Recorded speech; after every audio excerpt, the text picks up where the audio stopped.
Are your delts up to snuff? Delts are one of the most important muscle groups in the upper body. They're the center point of aesthetics, as having big shoulders makes you seem bigger and more imposing, and it also makes your waist look smaller by comparison. Now, as somebody who got into lifting as an overweight teenager who is kind of a wimp, I can tell you that shoulder training has done wonders for my self-esteem. Your delts are also the center point of performance. I mean, growing them out is going to do wonders for your bench press or your overhead press, but it's also going to directly benefit just about every athletic endeavor you could think of, especially ones that involve pushing, punching, or throwing. Now, if I'm an authority on anything when it comes to training, it's how to grow your delt, specifically in a way that's going to lead to bigger overhead pressing numbers. I started out as a 200-pound teenager who couldn't bench a plate, and now I'm hanging with some of the best pressers in the world. My best lifts include a 335-pound strict press, a 410-pound log press, and I've never fallen below third place at a Nationals, Arnold, or Worlds event. Now, if it sounds like I'm bragging, it's because I am a little bit. I'm damn proud of these numbers, and I worked really hard to get them. And if you're watching this, it's probable that your delts are lacking, which is fine because I'm here with the fix. I'm going to take you through a full workout that I do for general strength, for size, for capacity. This is what I do. It's what I have my clients do. And it's specifically valuable in kind of an off season as laying the foundation for the big presses to come. We aren't going to prioritize high percentages. We're not going to stick exclusively to compound or competitive movements. We're going to branch out, and we're going to address the big reasons that people's shoulders tend to stay behind. This is where we increase strength and confidence through every inch of range that your shoulder can go through. This is the foundation off of which monster presses are built. So let's go over the big reasons why people's shoulders don't grow or why they fall behind. The big one is going to be lack of priority. That's thing number one. Many people are focused on bench pressing, or even if they're focused on their shoulders, it's kind of an afterthought. They don't do it when they're fresh, or they don't have a time to do shoulder work when they're fresh. And if they do it at the end of the workout, it's just one or two exercises that are kind of half-assed. So priority is a big one. Now, priority is super easy to do regardless of your primary goal. Whether your goal is setting an axle record or if it's just improving your bench press marginally, you can incorporate priority work for your shoulders by only making a few tweaks, and your other lifts are only going to benefit as a result. The second reason is going to be lack of volume and effort. And this is kind of tied into lack of priority.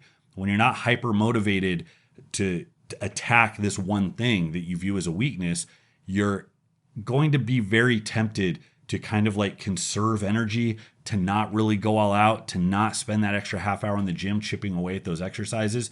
And that presents a big problem. The shoulders, I mean, a lot of you can think of them like calves. They're not going to grow without a lot of direct stimulation. And for those of you that have trouble getting your shoulders to grow, I hate to break it to you, that means you have to stick around to do more work. And it means you have to apply more effort to the work that you actually do. The third reason that people fail to grow their shoulders is poor movement selection. This is also a very easy remedy. Now, compound movements universally give the best bang for your buck, but if you've only been doing standing strict presses ever since your first run at starting strength, you might find that you got stagnant at some point and you're having a little bit of trouble getting past that hump.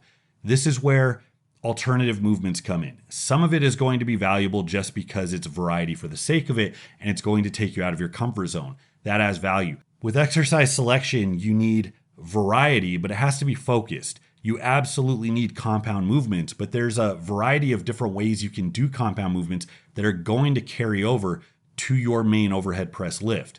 I compete specifically in the overhead press, and I've gotten an immense amount of benefit from incorporating variety with my compound lifts. That doesn't just mean specialty bars, but dumbbells, machines, the Smith machine, a whole bunch of things you might think of as a strength athlete as being complete heresy. The basic template you want to follow is to have your primary heavy compound pressing movements first, and then move to smaller and smaller movements to where the pure isolation movements and things like machine or cable isolation movements are done all the way at the end. Generally, the heavier stuff comes first, and then you get lighter and you focus more on building absolute fatigue as you get closer to the end of the workout. And that's where you really push the envelope and you really suffer. Guys, I'm pretty excited because I had the people who represent Bob and Brad, you know them as the internet's most famous physical therapists. They had reached out to me and they wanted me to talk about their C2 massage gun. Now, I've said it before and I'll say it again. I will never recommend anything to you that I don't use myself or see value in. Now, the thing is, I have massage guns. I use them. Well, I did have a massage gun because the one I had before this is getting donated to Goodwill. Now, when they sent me the sales talking points about this gun, saying it's light and it's powerful and it's quiet and it's portable and it's convenient and so on, I kind of rolled my eyes because I figured that was just like boilerplate talking points that every massage gun on Amazon is going to have. But when I took this thing out of the package, I was really impressed. First of all, the packaging it comes in, this little carrier case, it has a pocket on the inside. This is extremely portable. I was impressed with the packaging. I was also impressed with the size and weight of this thing. It's pretty small, and it has an assortment of 5 different attachments. Now, I like the little bullet one because that reminds me of like the knuckle of like an angry Russian masseuse. And that's what I need to get right into those like knotted up areas, those really tender spots, because those are usually the spots that create the tension. When I release those, I can immediately move more. You turn the thing on and it's actually pretty quiet. They advertise this as getting to 55 decibels, and I guess 60 to 70 is norm for the industry. And it's pretty powerful. It gets up to 3,500 RPMs. Let's crank that bad boy all the way up. And it gives 35 pounds of force. So I want you to imagine a 35-pound kettlebell bouncing around on your muscle belly 3,500 times per minute. That is, oh, I did shoulders yesterday. That is tender. So I like it for my pec insertion. I get real tight through here and I'm prone to pec strains. And my front delts get super tight, so much so that it affects my posture. I also am pretty aggressive about getting into my glutes, getting into my hamstrings. Now, I was really excited when Bob and Brad's people reached out to me because I'm a big fan of their work.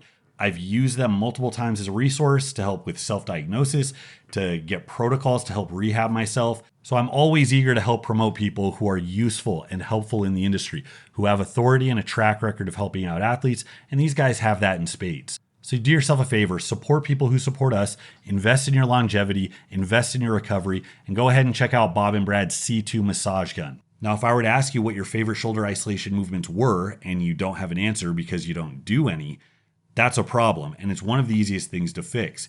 It is too easy to incorporate things like upright rows, front raises, lateral raises, and all of the variations you might do depending on what equipment you have available. There is always 5 or 6 minutes at the end of a workout to include smaller movements that you've been putting off. Hell, you can actually do them at the beginning of the workout as a form of pre-fatigue. I have absolutely done lateral raises to kick off my overhead pressing. I have done chest flies to start my bench press workout. I find that's an easy way to sneak in volume. It's a great way to warm up. Generally, the joint feels a lot better when you do that. And if you are in a base building phase, you being 100% fresh for your compound movements is not a priority. In fact, it might even be detrimental. What you should be fixated on is accruing a lot of work and accruing a lot of fatigue. And putting the smaller stuff you're likely to skip first is a real easy way to do that. So here's some broad rules for putting together a good shoulder program. Pressing should be done twice per week at least, either on a bench overhead or a blended split. So if you're on a 2-day pressing split, you can do one day where it's all bench and bench accessory, another day where it's all overhead and overhead accessory. You're getting love to your triceps and your shoulders on both of those days, even though they're in different directions, but it still carries over. Or you can do a blended split where you bench and then follow it up with overhead work or shoulder specific work, and you do that twice per week.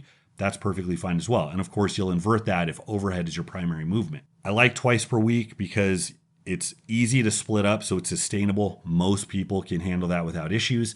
There's plenty of time for the muscle to recover in that time, but once per week tends to be not enough frequency, especially if you're trying to prioritize bench pressing as well. There's just not enough time to hit all of the relevant muscle groups if you're only doing one pressing day out of the week. My general recommendation is to avoid high frequency, specifically in this phase. If you like high frequency training when you are in season, when you're prepping for a meet, that's completely fine. But for this base building type of work, high frequency puts a direct cap on how much fatigue you can build up in a particular workout. You have to throttle it back because you're going to anticipate coming in a day or a couple of days and repeating that workout or doing a similar workout. And that limits how much work you can do. I think it's much more productive, especially if this is a lagging muscle group for you, to give yourself the ability to do a bunch of work, to apply a bunch of effort, to build a bunch of fatigue in a single workout. And you can't do that if you're on 3-4 days a week of frequency for similar movement types. What you can do is focus on this split while you're building this base. And after so many cycles, once you've noticed you've grown, once you've noticed your capacity has increased, your strength at these rep ranges has increased, then you can transition to a more contest prep or a more strength specific split. And that's where you would go back to a high frequency split that you might be used to. Now, your week should include several overhead pressing variations and several delt focused isolation exercises, in addition to whatever other bench work you do. And I touched on this a little bit earlier. You want a variety of movements here. There's a lot of different ways to tax one muscle group. And if all you've been doing is strict overhead pressing, you've been leaving gains on the table. That's fine if you're 8 weeks out from a strongman contest or a strength lifting show. That's absolutely fine. But for the off season, variety is going to be your best friend. That also applies to rep ranges. You should include a wide variety of reps and be fixated on progressive overload on all rep ranges. And like I said, workouts should go heavy to light. Compound movements are going to be where your real heavy work is done. You're not going to be doing front raises for sets of 4, but you might start off your overhead work with heavier work like that, then incorporate volume, then move to lighter variations. That is the way that you can optimize fatigue while optimizing volume and getting in the total amount of work that you need across all those exercises. There's no trick here. If you want more output, you just need to increase your input. As Alex Hormozy said, if you do more, you aren't going to get less. So you can forget about whatever gimmicky nonsense you've seen, whether it's 3x10 is killing your gains. You need to do just 1 set to failure. That is completely stupid, as is any of the absolute garbage put out by low-level lifters with degrees who want to fixate on the exact way that you're doing a movement. Bald Omni-Man, Paris Butler, put it beautifully in a meme. All of the people fixated on perfect or optimal movement execution, they look like clowns in comparison to those who just pick a few good movements, apply progressive overload, and eat in a calorie surplus. The goal is not to find a magical exercise that grows you optimally. The goal is to pick exercises we know are good and get really, really good at them. So let's jump into one of my workouts. This is what I'm doing right now as I'm trying to get my static pressing ability really good because I'm a bit smaller than I was in years past. I have to grow a little bit of size. So this is my plan for the next 3 to 4 weeks before I really start my prep for Worlds, where it's going to be almost exclusively push pressing and barbell variations.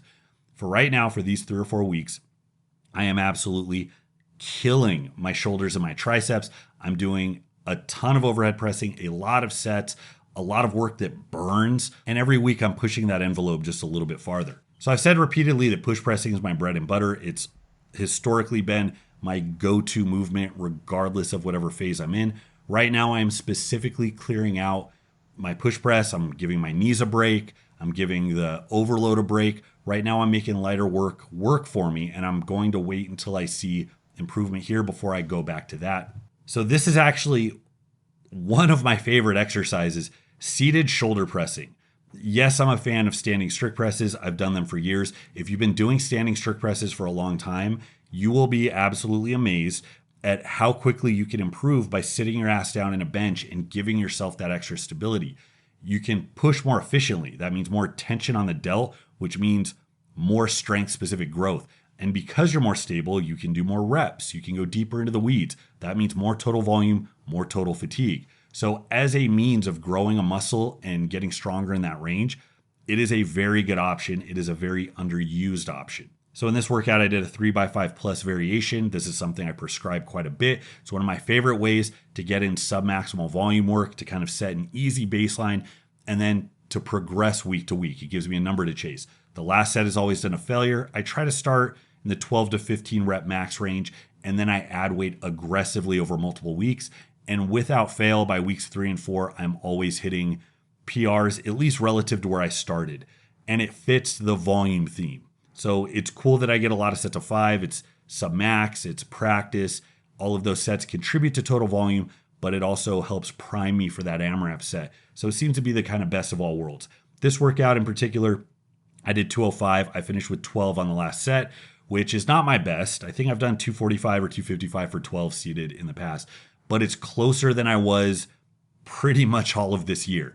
So given where I'm at now compared to the weeks past, I'm really happy with that performance. And I followed it up. I dropped it about 10 or 15%. I dropped it to 175 and did 3 easy sets of 8. Now, personally, I like to just go down to my chin because that's kind of the limit of my active range. Yes, I can go all the way to my collarbone, but I really have to give position and lose a lot of structural integrity to do that. I don't feel like I get anything out of it. And because I'm not push pressing, an aggressive rebound at my chin level, it does put a lot of momentum on the bar, but that actually helps me. And I feel like that's going to carry over more to push pressing, because I am always going to be push pressing with a lot of speed, a lot of momentum on the bar. So I do like getting an aggressive rebound. I feel like that directly allows you to do more work. So it's a better growth stimulus than just arbitrarily slowing it down and trying to get more range for the sake of it. Now I followed this up. Instead of doing my compound variation first, where I would do like a hammer strength press, I decided to pre-fatigue and do some raises and upright rows first. So barbell front raises, one of my favorite exercises. I absolutely murdered these last year when my shoulders were arguably at their biggest. I did it primarily as a supplement to bag tossing. I thought if I got really, really good with heavy front raises, I'd be better with heavier bags on the release. And it paid off. My back toss got a lot better. My shoulders exploded. My overhead press absolutely exploded. But I like these because you can load them a bit. I don't use a ton of body English, but I do use a little bit just to get it started, because you're actually most disadvantaged at lockout. And giving a little bit of a kick at the start, it goes a long way to getting more work at that most disadvantaged range. So I'm a big fan of these. So today I started out with a light set at 95 pounds. Then I did 135 for a couple sets of 6. They weren't quite as tight as I wanted them to be. So I followed it up with some work at 115 and I kept the reps a bit higher. Really tried to get it up to like nose level. Under control. And I like to kind of put the brakes, I like to feel the tension at that top range, and I like to cycle through them aggressively. I've been up to 200 pounds on front raises before with this same setup, and that's what I look for. Treat this as a strength movement. Yes, you're going to do it for higher reps, but you want to apply progressive overload. You want to try and handle as much weight as you can with a good technical setup. So it's a balance. I'm a big fan of body English when it's appropriate. Just don't go nuts with it. I went from this directly into upright rows. I really like upright rows because they involve internal rotation. That scares a lot of people. As long as you're starting light and you're being reasonable about the range that you go through and the weight that you handle, you should be absolutely fine. I don't like going to chin level because that does require a lot of mobility, and you have to get in kind of a weird position to get it up to that level. I like getting the bar just about mid-chest. So as long as it's like right at my nipple line, I'm perfect. I treat it like a lateral raise in the sense that my elbows are leading the movement. They're coming up and out to the side. And this has been another one. It's been great for my traps. It's been great for my rear delts. Upright rows have a lot of value. They are very underrated as a lift. And again, this is another one. It's easy to throw upright rows in without having to commit to another pressing exercise. You can do them when you're fatigued. You can do them at the start of a workout. You can do them at the very end when you're completely gassed. When you've pressed until you can't press anymore, you can throw in a few sets of upright rows. They're a great movement, and you don't have to go heavy to make them work for you if you're worried about shoulder positioning at all. In this workout specifically, and this had more to do with my own shoulder issues, pain, inflammation, popping, stuff like that. This workout started out with them feeling a little junky, so that's why I did the isolation stuff first. That was a pre-fatigue method, so that when I went into the more stable machine pressing movements where I'm locked in and I just have to push hard in one direction, they were already fatigued, so I could just push hard and really just milk it for all it's worth. Trust me when I say you are not above doing presses on a machine. Machine pressing is absolutely fantastic if you're prone to overuse issues, if you have problems with certain barbell positions. Instead of scrapping it all together, find a handle, find a machine, find an angle where you can get some reps in, get some blood into the area where it feels good. That is going to be infinitely better than just doing a couple sets, realizing it hurts, and then taking your ball and going home. There is always a workaround. There's always ways to get the work you need in, and machines are a great way. You're also more stable. It's nice to have modes of training where you can just focus on pushing in one direction and you don't have to balance. The more stable a movement is, the less coordination that's required, the more strength specific it can actually get. And you can get greater neurological adaptations because the limiting factor will entirely be motor unit recruitment as opposed to what your setup's like, constantly screwing around with your grip, your elbows, or you tucking or arching or flaring or doing whatever. So machines are a nice break from all of that. There's a reason that the biggest human beings in the world use them. They're pretty good at building muscle. So I strongly recommend, especially for shoulders, it is a great way to add variety. There's only so much barbell pressing you can do. There's only so much like dumbbell pressing and front raises you can do. It's a great way to add variety. Other movements that I like that were not included today that I highly recommend pop up in your routine at one point. Dumbbell presses are a great exercise. Once you get to a certain weight, they're a little more cumbersome. It's a little harder to get, the 150s in position for dumbbell pressing than the, 70s. But most of you, especially you newer guys or you guys that are still trying to get those elite numbers, you guys can use the 50, 60, 70 pound dumbbells. Great accessory exercise. I also really like dips. Dips put a ton of stress on the front delt. They're also great for tricep development. That is a great kind of versatile accessory exercise. You can do it earlier in the workout and use weight and go in a heavier rep range. If you're strong, you can do your body weight, or you can use band assistance and keep the reps higher towards the end of the workout. After I do all of my pressing stuff, I actually like dips kind of halfway through my tricep work because I can do a lot of them. And even so, if I'm feeling sore or fatigued, I'll use a band so I can just focus on the top end and it cooks my triceps. So I'm a big fan of dips done in any style you can think of. And also, I always do my tricep work after pressing. So if I have 2 pressing days a week, I'll do triceps. After that, minimum 3 exercises. I strive for 4, minimum 5 sets. I'll strive for more. And I'm always doing a heavy movement first, just like with my shoulders. So on this, I did JM presses to start out with. That's where I overload the movement, practice tempo, control, strong contraction on the way up. That's where I expose myself to load. Then I follow it up with the fluff and pump stuff, the stuff that's just going to burn, that's going to get deep into my triceps. I have a really hard time like recruiting my triceps. I really like movements that allow me to feel my triceps. So if I can look at the end of the workout and see that my whole tricep is engorged, I know I did a thorough job stimulating it. And the big problem is I just haven't trained like this consistently enough over the years, which is why my triceps lag. So I'm dedicated to fixing that. So in this workout, it was jam presses. I did barbell French presses. I did rope French presses. I did press downs, simple press downs I like. Controlling tempo, going through a full range, squeezing hard at the end, keeping the rest period short, keeping the reps in the 10 to 15 range, even going up to 20 on some sets, and really cooking them. My triceps are never not sore after doing this type of work. And I notice that as I get better at this capacity and at this threshold, they grow. As they grow, my regular pressing's better. So it all works out.